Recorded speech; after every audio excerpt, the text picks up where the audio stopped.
Road trips are such a bonding experience that bring people closer together. When I was little, my mom used to throw me, my brother, and my grandmother in the car. Sometimes we'd not even know where we were going, but we would always tell jokes and complain about having to wear our seatbelts. And my mom would put on the song On the Road Again. And I cannot hear that song without thinking of those very special memories. It's exactly the kind of story you're going to hear on Roundabout, a new ACAST creative podcast presented by State Farm. The series is full of sweet father-son moments, canned hams, whatever that means, a Beyoncé sighting, and so much more. The first episode is a precious coming-of-age story from Se Regalan Dudas hosts Ashley Franger and Leti Sagun, which you can find right here, right now on Latina to Latina. New episodes of Roundabout roll out every Thursday. Listen and subscribe wherever you get your podcasts.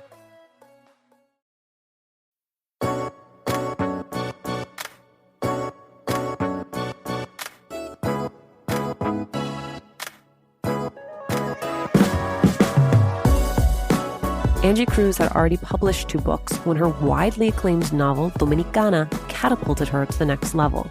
But it was a struggle to get Dominicana published, and that struggle unfolded during a period of time when the entire world felt on tilt. So much so that Angie almost quit writing. Then the muse came rushing in to let Angie know that she was not allowed to throw in the towel, not yet. Now in her new novel, How Not to Drown in a Glass of Water, Angie introduces us to that muse, Cara Romero, a Dominicana who gets laid off from her factory job during the Great Recession, and when the checks from El Obama run out, is forced back into the job market. Cara gets set up with a job counselor with whom she then shares the story of her incredible life. Angie and I talk about confronting rejection, who is presumed competent, who has to prove their competence, and why she believes that now is always a good time to start.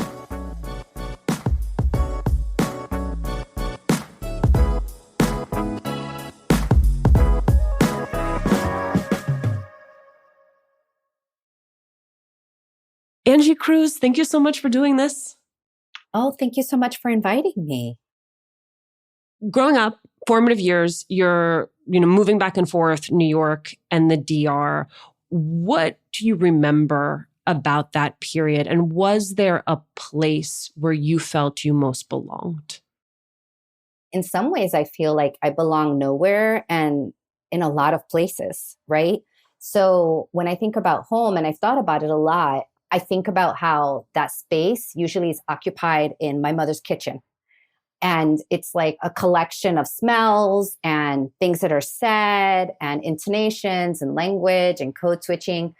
But when I'm in Dominican Republic, it's the same kitchen, just a different island. And I'm thinking, wow, this is so weird. In some ways, we live in a different time, place continuum. When people talk about the multiverse, I'm like, oh, that's the exact embodied experience of the immigrant. We are here and we are there. I love that. And I love thinking of it as a New Jersey Cuban in the context of, my people didn't get to go back home. Mm-hmm. But to your point, they live there in their own mythology, right? In their hearts and their minds. They are still moving on that space-time continuum without actually ever getting on a plane and getting to go back home. So I love that. And the stories they tell are so vivid that you sometimes think you experience it. So there are things that I experienced when I got older that I would visit a place and it would feel like deja vu. But I was thinking, oh no, this was just described to me over and over again, that now I believe I ate this, or now I believe I have been here. Yes. I find your story very interesting, Angie, in that you're going to FIT. You're working during the day at a cashmere shop.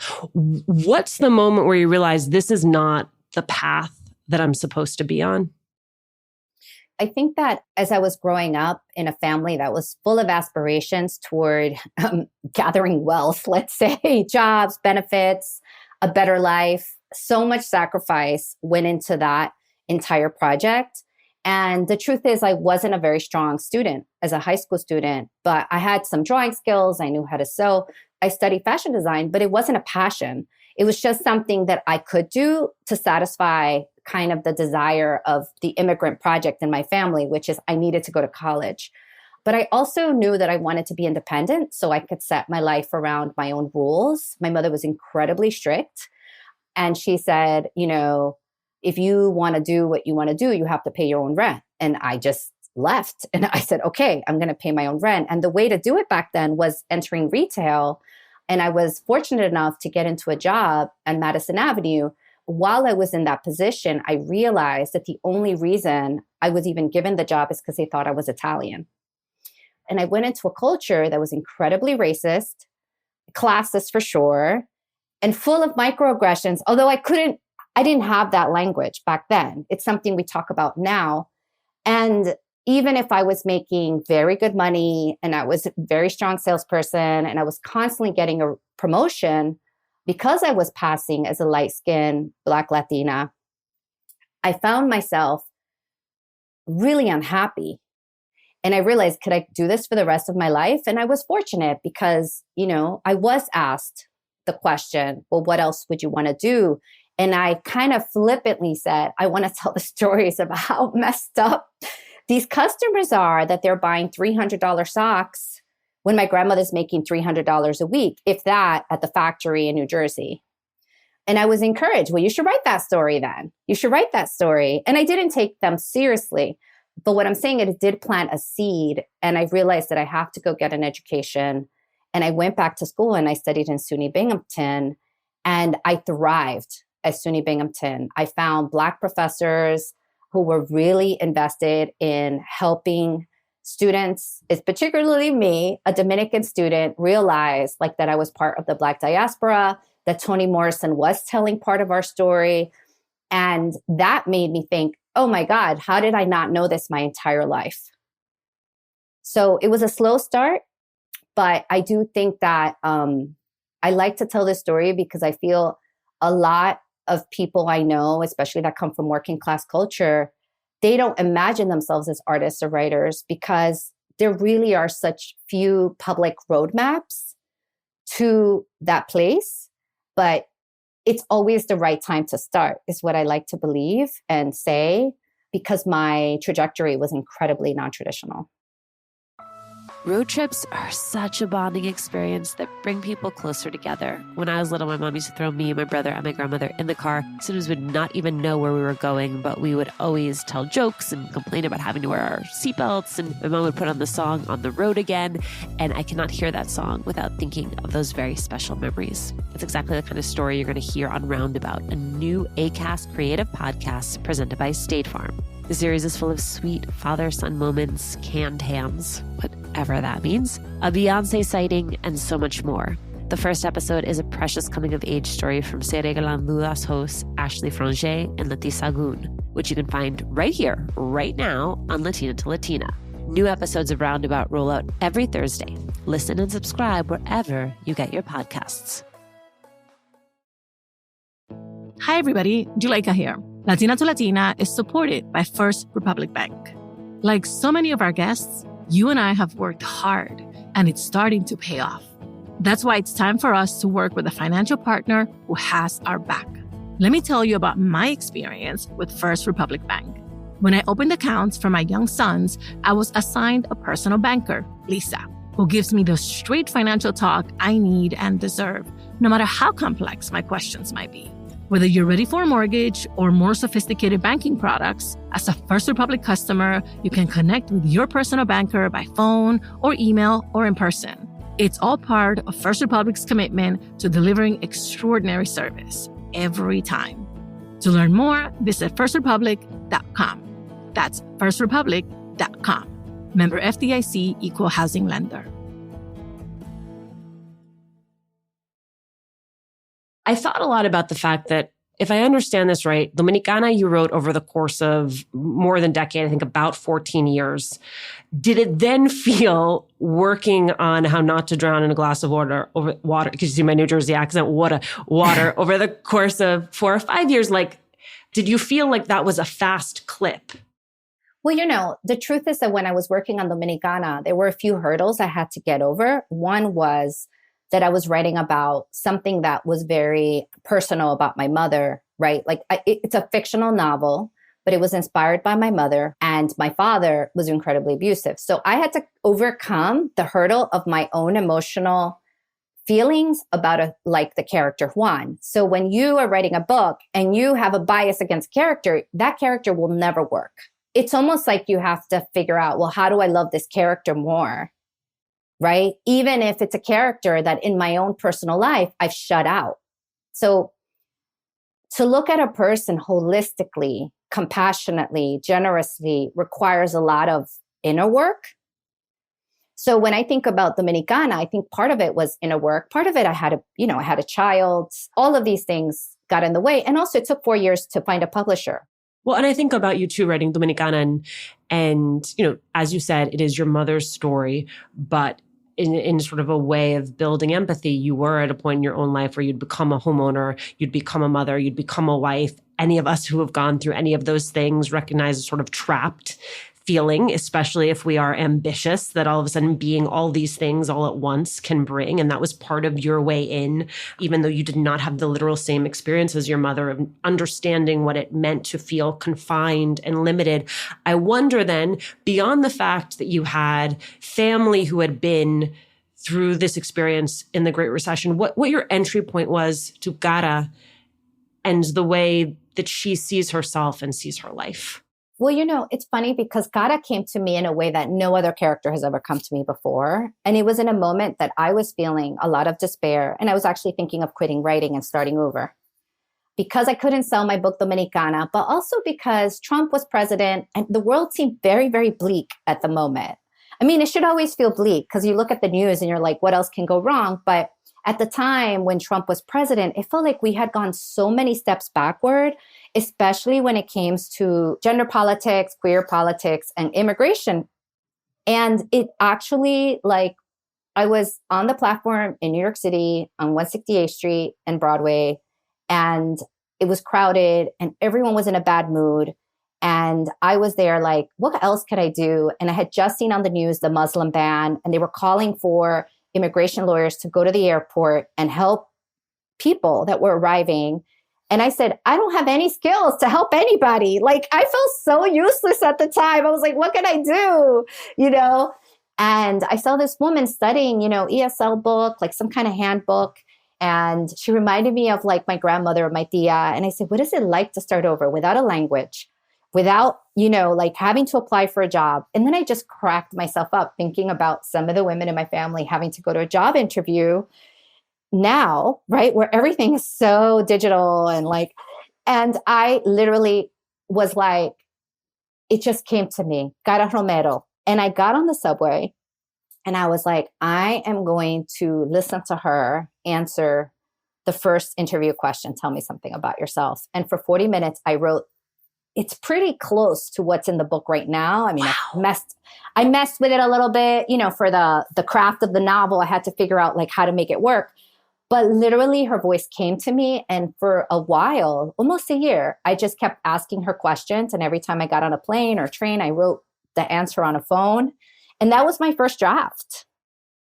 Angie, I've heard you describe, and this resonated deeply with me, the ways people of color are often made to perform their identities and not given space to show their complexity. So I think, for example, of my friend Stephanie, who's Mexican-American, showing up at a party and everyone kept coming up to her and telling her how great the guacamole was. And she was like, that's awesome. I brought the sugar cookies. I think this comes up for all of us in lots of different ways. I wonder both how it has come up for you and as you shape your characters, do you ever catch yourself sort of falling into this is a one-dimensional way to portray this Dominican woman? Absolutely. I feel one that we are all being trained by the same stories, right? Which is the stories of television and movies and books. And if we're constantly consuming stories that have us as women as side characters or not the lead of our particular journey, then we too are going to see ourselves as side characters. Now, as women of color, if we're constantly being portrayed, which we know now from the data that's coming out from all these media organizations, that Latina women are often half naked, rarely speak, are often in roles where they're in service to someone else or some industry, how will other people portray me, and how will I work against that main narrative myself, even if I know it's not true, right? So it's a constant unlearning and rechecking, because the easiest way to move is with the current of what the mainstream narrative is. The hardest is to work against it, the counter narrative. Yeah, I think about Sonia Sotomayor when she was nominated to the Supreme Court and how people were very quick to write her off as being not as smart as she thought she was. Even though she had every degree, every credential, that there was still all of that bias in place. Well, and we can't know everything. I mean, I was educated to believe that I had to know more than everybody else. There's no space for mediocrity ever. Yet I feel like that's not true for like a lot of people, right? So when I write my character, Cara, like it was actually quite fun, because here I have this character, Cara Romero, and How Not to Drown in a Glass of Water, that is like kind of amazing what she's able to do. You know, she has a lot of flaws, but also it was an homage to a lot of the women I know that are presumed incompetent or without abilities, when they're literally working all the time, using all these different gifts that they bring to the table that are largely invisible. Working all the time and in service of community and taking care of others. And we live, as you say, in a society that doesn't value that work, renders that work invisible, largely because it has historically been done by women of color. You also, I mean, I think Cara is interesting too, because to your point about biases, I think age is a bias, right? And the fact that you set her as an older woman, and then she periodically will surprise the person on the other side of the conversation by talking about sex or talking about her panties, you know, that it's like, and all of a sudden, you know, and there's this interplay of like, she responds to the fact that the woman seems scandalized. And it's like, yeah, no, I still do that. Like that to me was sort of this moment of levity and fun where it's like, she's still a full, complete person. What I find most exciting about this moment is how many articles are coming out about the best sex you'll ever have is in your 60s and 70s. You know, I just turned 50, and there's so few narratives about women in their 50s. It's almost like you fall off a cliff. You're like, am I going to fall off a cliff? And what's funny is when I started this book, you know, 5 years ago, and I was thinking about the women in my family, my, you know, mi tias, my grandmother, my mother, they all were laid off in the Great Recession and became part of this large percentage of women in New York City that never found long-term employment again. They all fit a very particular demographic where they had worked in the same company for 20 to 25 years. And when they were laid off, they just weren't able to restart for whatever reason. There were different challenges to what does it mean to start again in your mid 50s to late 50s. It's almost like you're too young to retire, too old to start again in some ways. And when this happens, I was in my, you know, 20s, 30s. I thought, oh my God, what is it like to be so old and have to do this? And I'm like, oh my God, they're not old at all. I know myself. I still feel like I'm beginning so many new things in my life. Some of the moments when I was reading How Not to Drown in a Glass of Water where I most teared up and lost it, where when Cara also asserts herself and she says, Cara Romero is strong. Cara Romero works hard. Like when she would say, I am these things. And if you don't see these things about me, then I'm going to assert them about myself. Or, to your point, it was done with a certain strength of, I have given up on the idea that other people will see me as I am. And so I have learned to assert all of the things that I know myself to be.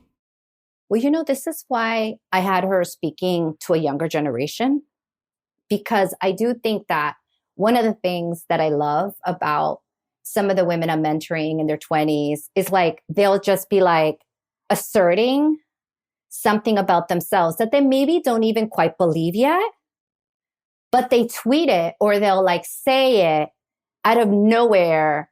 And it's like, I am the greatest this, or, you know, like, and I say, you know, this is important because the truth is, if we look at the mirrors that are casted back at us, when you're moving in spaces that are new and challenging and still where we're still the minority in some spaces, you know, that's not what they believe. Presumed incompetence is a disease. It's like everywhere all the time. And I feel like even me with all, with 4 books now, with a degree, with being a professor at a university, I am still in situations where someone will question what I say and say, well, I am an authority in literature. And I say, and I am an authority in literature. But they actually are like, oh yeah, maybe you are. And it's shocking that I have to keep saying this to people that should see me as peers. Among the people you dedicate the book to are those who've experienced rejection. And I wonder what it is you want a Latina who is listening, who is, whether she is where you were when no one wanted to publish Dominicana, or she is Cara Romero with no college degree, who doesn't think that anybody's ever going to want to hire her for the kind of job she wants to do. What do you want her to know about those moments of rejection? One, that we're not alone. And one of the things, queer culture is very central in the book. And one of the reasons that it is central in the book is because I do believe that there's this idea of chosen family is something that I was raised with, even though we don't call it chosen family. And I feel incredibly indebted to queer culture that they've created new languages due to the rechazo of the family. They had to create language for all of us to understand, like, how to move in the world being true to ourselves, right? And this could mean what you want to study. It could mean who you want to love. It could mean so many different things. So el rechazo really comes from something Sherry Moraga said in an earlier work where she uses that about estrangement because one is queer, but it also could be el rechazo that a lot of us feel. I felt the biggest rechazo I felt was education. All my family wanted me to have education. And the moment I went to college and I came back woke, I was very woke in my 20s, probably more woke than I was in an obnoxious way. I came back and I was like calling out everyone in my family as if they had been studying and reading all those books and shutting them down. And they were just like, oh, la educada entró. I don't want, we can't talk anymore. We can't say anything anymore. And I realized, that was an important stage in my growth, but it was also unfair because language is education, right? Like educating yourself on what it means to be a person in the African diaspora, what it means to be a person who cares about climate. All of these are education. And it's work. I think el rechazo for me was like, oh no, now that I'm educated, I can never be close to my family. But guess what? When I wrote Dominicana and my mother read that book, I felt like that canyon I had created between us shut down. Because she realized that even though I took off and I traveled and I studied and I did all these things that she could never do and might never experience, she realized I was always looking at her and that I was paying attention. Angie, I just think you are one of the most exciting writers writing today, and I am so grateful that you took the time to talk with us. Thank you. Oh, thank you so much, Alicia. This was amazing.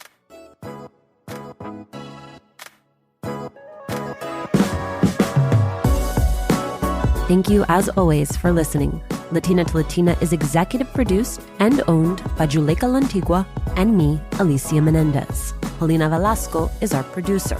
Manuela Bedoya is our marketing lead. Kojin Tashiro is our associate sound designer and mixed this episode. We love hearing from you. It makes our day.